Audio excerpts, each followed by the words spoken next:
No dia 1º de junho de 2016, aconteceu a inauguração do túnel de San Gotardo, o maior túnel ferroviário do mundo. São 57 quilômetros cortando os Alpes suíços. A inauguração foi um evento de grande porte, transmitida por vários canais de televisão de todo o mundo. A cerimônia teve uma apresentação artística, como a das aberturas de Copas do Mundo ou de Olimpíadas. A encenação, intitulada Sacre do Gotardo, foi carregada de elementos do ocultismo, além de trazer mensagens de uma nova ordem mundial. Muitas autoridades e a Nata Econômica Europeia participaram dessa solenidade. Dentre as personalidades presentes estavam o presidente da Suíça, Johann Schneider, a chanceler da Alemanha, Angela Merkel, o presidente da França, François Hollande, e o primeiro-ministro da Itália, Matteo Renzi. A inauguração do túnel teve ainda uma celebração ecumênica e recebeu a bênção sacerdotal de um rabino do judaísmo, de um imã do islamismo, de um padre da Igreja Católica e de uma pastora luterana. Vamos analisar alguns elementos dessa celebração bizarra, que muitos analistas chamaram de inauguração da nova ordem mundial. Na primeira parte, em ambiente fechado, a humanidade é representada por uma marcha de zumbis, pronta para receber ordens. Surge então um anjo na forma de bebê. Aparentemente, este representa Lúcifer.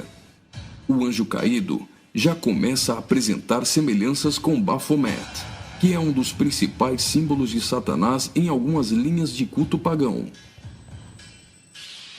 Observe, dentre as personalidades presentes, esse sujeito, portando um cetro e vestido com traje de algum tipo de organização ou irmandade. Ele traz um broche com a figura de um bode que deve representar também Baphomet. A cerimônia macabra evolui para a aparição de um homem-bode, representando um demônio-chefe. Esse demônio exerce autoridade e liderança sobre outros demônios que são liberados pelo mundo, representado aqui pela ferrovia. Por essa ferrovia, passam vários períodos da humanidade, revivendo alguns tipos de sociedades secretas e rituais pagãos dos celtas, da Grécia Antiga, do hinduísmo e principalmente do Egito Antigo. Observe ao fundo a figura do Sol, representando um dos principais objetos de adoração das culturas antigas. Sob a ordem do chefe, os demônios se lançam para cumprir sua missão na Terra. Aqui, vemos a representação de antigas sacerdotisas e místicos adoradores, todos sendo conduzidos pelo homem-bode. As sacerdotisas estão levando um cordeiro, como algo a ser oferecido em sacrifício.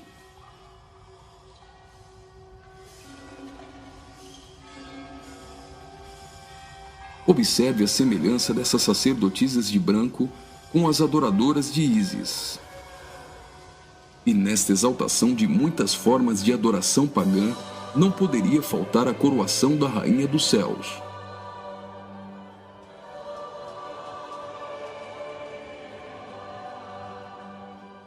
A cerimônia prossegue, agora em um ambiente externo. A parte interna exaltou a adoração pagã histórica. Na parte externa, o evento se torna uma cerimônia satânica regida pelo homem-bode. Os zumbis representam a humanidade manipulada, caminhando rumo a um futuro incerto. Os atores correm atrás de uma conquista. O túnel inaugurado literalmente furou 57 quilômetros de rochas nos Alpes suíços. Aparentemente, aqui a humanidade está tentando vencer a rocha, que pode representar Jesus.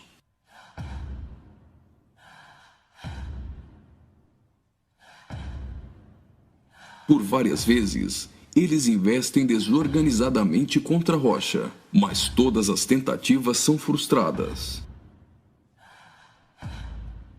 Até o momento em que eles se unem e conseguem um importante progresso. Lembre-se que o espírito de Nimrod era unir o homem para vencer a Deus, e que este túnel é o símbolo de integração entre os povos. Observe que eles conseguem a abertura de um portal. A representação desse portal lembra o CERN. O CERN é a Organização Europeia para a Pesquisa Nuclear. Está localizado na região de Genebra, na fronteira franco-suíça, a pouco mais de 200 quilômetros do túnel de Saint-Gothard. No CERN encontra-se o LHC, o maior acelerador de partículas atômicas do mundo e maior máquina que o homem já construiu. Ele tem 27 quilômetros de circunferência e está a 100 metros abaixo da superfície.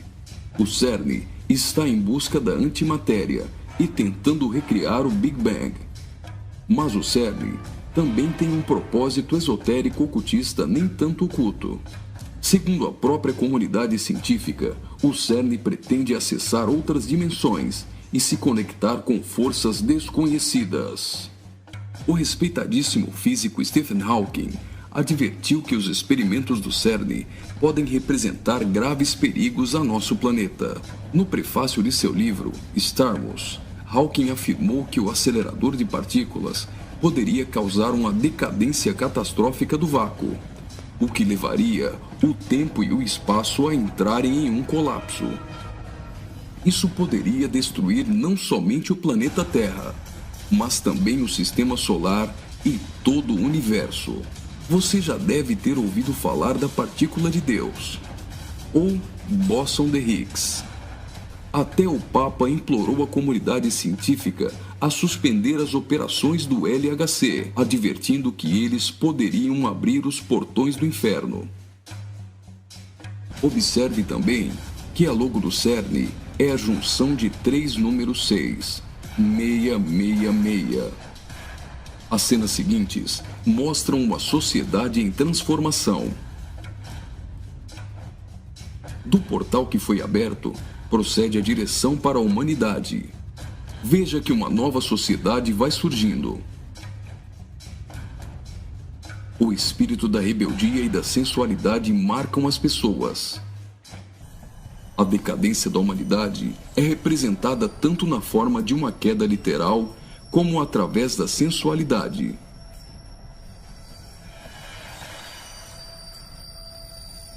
Do portal surge um corpo nu, e logo as pessoas ficam endemoniadas.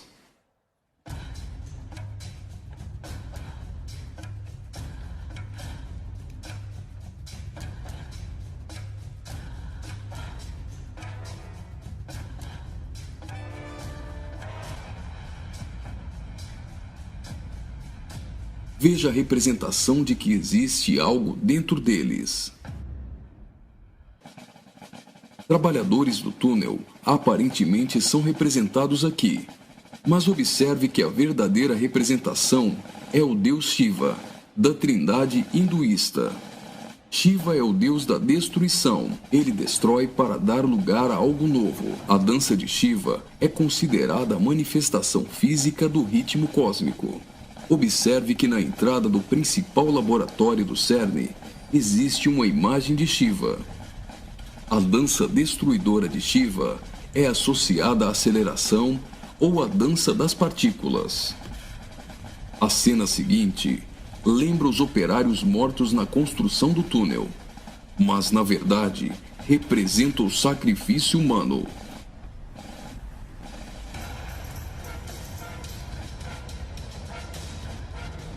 Veja que os corpos são lançados para dentro do abismo.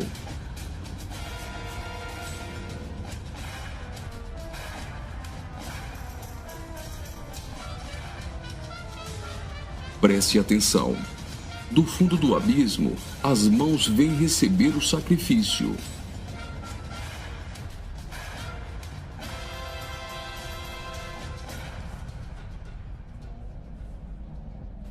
A morte dos trabalhadores dá lugar a 3 almas que sobem do abismo.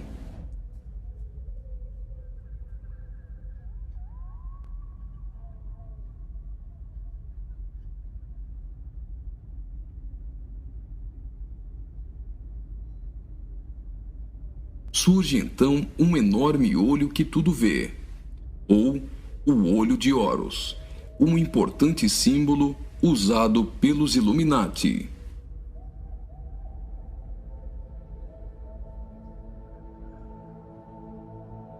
Agora, o Homem-Bode passa a ter um papel ainda mais importante na cerimônia, e as representações do livro de Apocalipse vão ficando mais evidentes.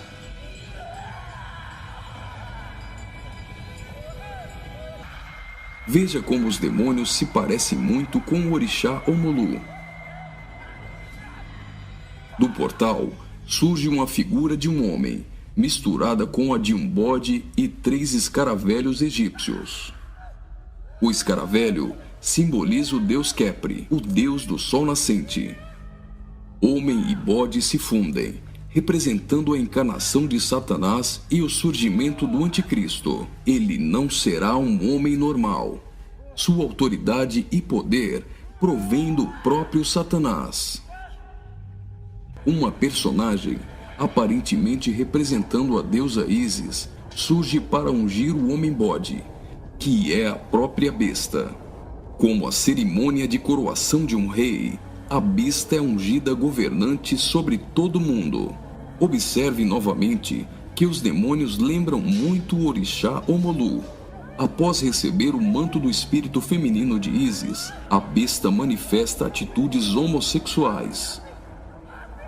Ungido governante do mundo, a besta demonstra sua fúria contra todos e agita seus demônios.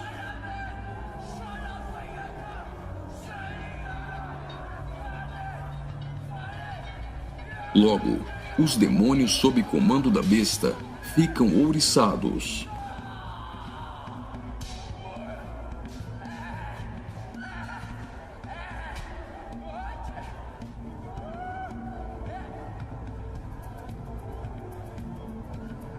Assim como está escrito em Apocalipse, a besta passa a ser adorada pelos homens e pelos demônios.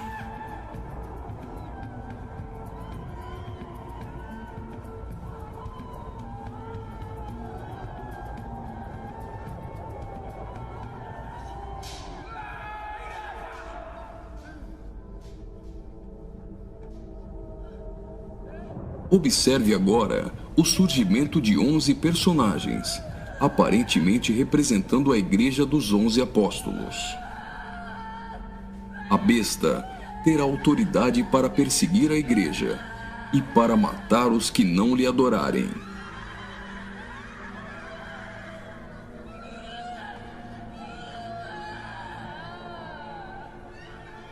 Observe que no telão a besta tem várias cabeças. Logo, a besta parece ter sido ferida na cabeça. Leva as mãos à cabeça e vai caindo. Segue-se então uma cerimônia fúnebre, com um antigo canto germânico do ocultismo. Veja essas pessoas carregando árvores secas invertidas. Observe que as raízes estão para cima. Assim como a cruz invertida é um símbolo do satanismo, tudo que se apresenta invertido representa o contrário. A imagem do telão é a árvore da morte, que é o contrário da árvore da vida.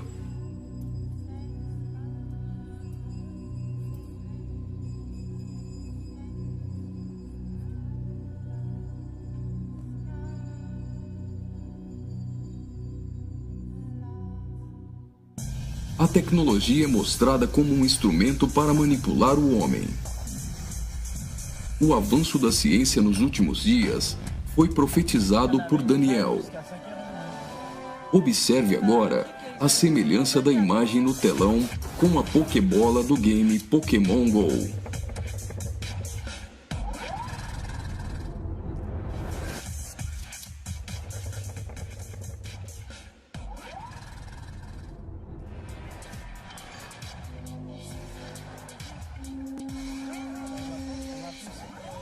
Enquanto na parte inferior da tela aparece uma segunda besta caminhando em direção à primeira, ao fundo surge a figura da grande meretriz.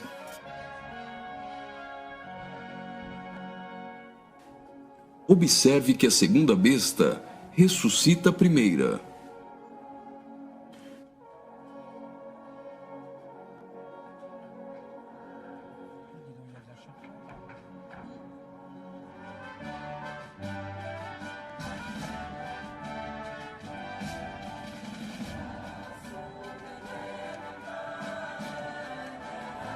Note que os símbolos maçônicos estão presentes em várias partes da celebração. Aqui, temos o olho de Horus e o compasso com um esquadro. Os 3 personagens de cabeças grandes aparentemente representam as nações da Terra, os reis da Terra e os mercadores da Terra que foram embriagados e se prostituíram com a grande meretriz. O relógio girando ao contrário provavelmente faz menção à profecia de Daniel, de que o anticristo mudaria os tempos, e fala da velocidade em que a nova ordem mundial será estabelecida. No auge da cerimônia, todos os personagens se lançam em adoração. Mas afinal, o que eles estão adorando?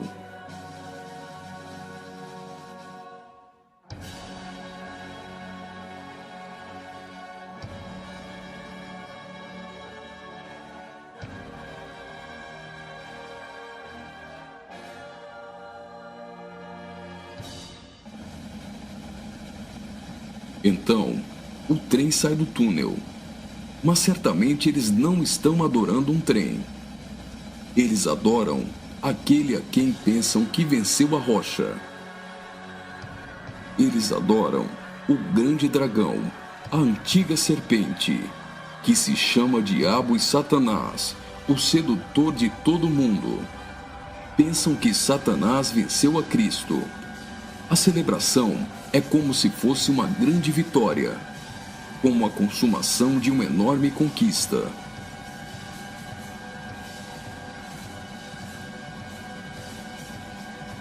Observe mais uma vez no telão. Por algum acaso trens voam? O que isso significa?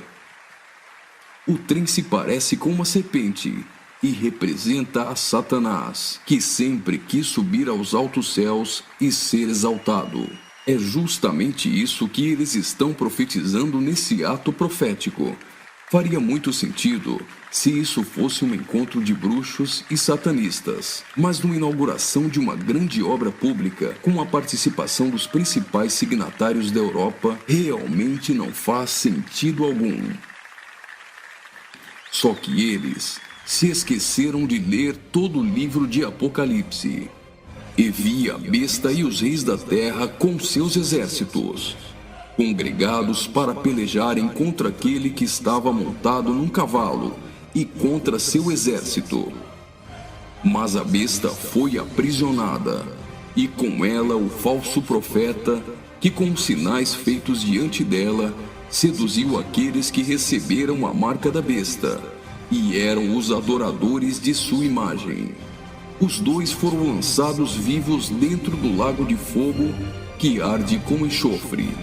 Apocalipse capítulo 19, versículos 19 e 20.